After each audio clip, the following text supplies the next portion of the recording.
Hi, my name is Khush Monga. I am here with a settlement agent, Christy Dye from Platinum Settlements. First is another thing that has been introduced, which is called an ATO clearance certificate. Oh, yes. Do you want to let us know more about that? Okay, so an ATO clearance certificate is basically a certificate you are providing to your settlement agent, who then passes it on to the buyer's settlement agent to confirm that there's no withholding tax. Okay. So anyone that's an Australian citizen will get a clearance certificate. So people that are foreign sellers won't get a clearance certificate because they might have to pay capital gains. So what an ATO clearance certificate is for sellers to provide to their settlement agent to confirm that there's no withholding tax. Okay. So that will apply for Australian citizens. Foreign sellers won't get that certificate because they are responsible to have 15% withheld from their sale price, and that gets paid to the ATO at settlement. Okay. If they apply for a certificate, they can sometimes get a variation where they don't have to hold the whole 15%. It might be a reduced amount, but the ATO will provide that certificate to confirm what amount. Okay. When you're saying citizens, is it like citizens or even a permanent residence? I think it's both because... So it's, as long as they're not a foreign seller. Okay. So it's basically all Australian citizens and permanent residents will get a clearance certificate. They're easy to apply for, but it's just now that everyone has to do it. And if you don't provide it, even if you are an Australian citizen, then the money has to be withheld at settlement. So it's very important to get that certificate done because you don't want to have that withheld. It will come back to you, the money that's withheld, but depending on where you are in the financial year, it could be nearly a year before you get that money back, or it could be a few months. So it's always ideal to have that certificate before. Okay, cool. So who should be applying it? Every seller? Yes, every seller needs to apply for this certificate. There used to be thresholds, but now it's whether you're selling a property for $1 or $1 million or $2 million, everyone has to do the certificate. Okay, and if there are two people on the title of that property, they both individually Yes, they both. So say in some circumstances, one may be a foreign seller, one may not. So one party is getting whatever they hold the property as. If they're holding 50%, then they don't have to hold it.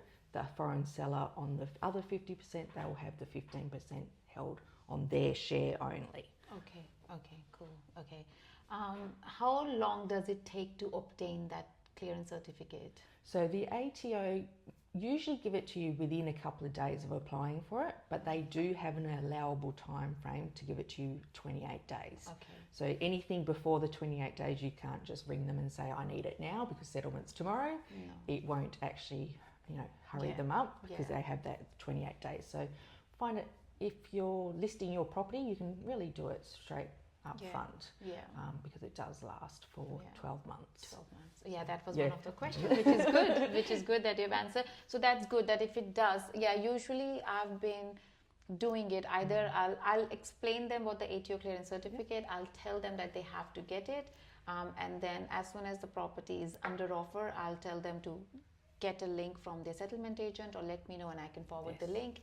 Apply so you are not delaying your settlement. That's right, Nothing worse than having to have 15% of your sale proceeds held up when you don't need to have that. That's correct.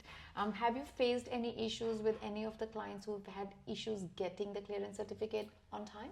So far, I've had ones that have come close, but they've all come through in time. But we have had ones, and sometimes, like I said, sometimes you have two people applying, same property and everything.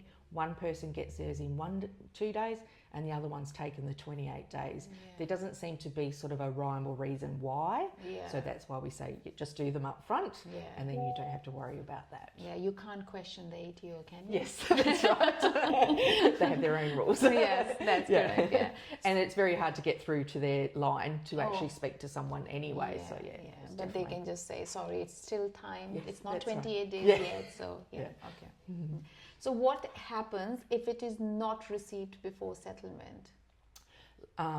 That's when you do have to hold the 15%.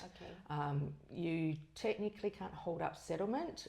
You do have, there is a period where you can hold up settlement where there's no penalties. But say if it was delayed a week after settlement, the the buyer could actually charge you penalty interest for not settling on time. Okay. So it's not worth delaying the settlement, because this withhold tax can come back, but the penalties you have paid to the buyer is not worth it. It's depending. Like, we might have some sellers that are doing it, at the beginning of the financial year, where you're going to wait a year, and then maybe a few $100s in penalty interest isn't too bad, as opposed to 15%. Yeah. So it's depending on the time frame, that it's going to be that they get it back. But most people don't want to be charged penalties. So once obtained, you said it's valid for 12 months. Yes, so valid for 12 months, and you just provide it to your seller. As if you're acting for the seller, you provide your settlement agent, and then they will forward that on to the buyer's settlement agent. Because we have been getting a lot of buyers calling us saying the settlement agent have requested. So I was always under an impression that we cannot forward it to the buyer settlement agent. We just give it to you, and you tick a box and back. No, we actually have to give it to the buyer's settlement agent, because it's them that are going to withhold the money and pay it to the ATO. It's actually technically the buyer's obligation to do it, but as settlement agents we handle the process for them, but it's actually the buyer that is responsible for it, and there can be fines if they don't do it. But is it not a issue then under a privacy breach? Because if I'm forwarding the tax clearance certificate, seller's tax clearance certificate to the buyer, then I'm actually... There is conditions in the joint forms of general condition which outlines the requirements for ATO withholding. So we're only providing it to the settlement agent. If I provide it to the buyer, I'm asking, because buyers are calling us and saying... Yes, so you might not be able to do it because it's not sort of something that you need to do. So I just say just speak to your settlement. And we are finding that some banks, because if you're borrowing funds, they're saying, well, we won't settle until we've seen the clearance certificate.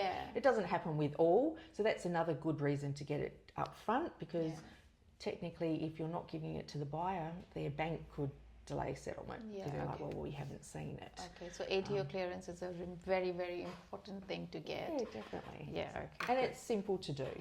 I've seen the form. I just went through ATO website just to apply and understand. Because when clients are asking questions, I should be able to answer it. So because a lot of the client will call me and say, this is the question, what should I be answering? And I'm like, I don't know. So I went online and I did it myself. So and us as settlement agents, we can't actually apply for the certificate on the seller's behalf. A lawyer can, or an accountant. But we can't. We can get the seller to fill out a paper-based form and then basically data entry. But like I said, it's a simple form, so it's usually best if the seller just does it for themselves. But obviously, if there's people that don't like technology or something, then we would definitely assist them. So when you say paper, I didn't know there is actually a paper form for this. Yes, most people don't use it, but you can print off a form and then fill it out. And the I actually find that the paper-based form is more complicated because because you think you have to answer all the questions, and then they become quite detailed. Whereas if you're doing it online, it skips you through what you sort of need to answer. And if you're saying no to something, it might skip you through. But whereas if you're looking at the paper-based form, you think, I've got to answer this, and then it gets quite confusing. So the online one's so much better. And time... Because the postage and all that, them receiving it and filing it and entering into the system, that just extends the process. So you should always, when you're applying for it, put an email address, because then they'll email it to you. If you don't, then they are going to post it to you, and then with postage it could be a couple of days, or it could be delayed with postage. And the other times, sometimes you might see it in your MyGov account. Sometimes they go in there as well. Okay, cool. Good to know.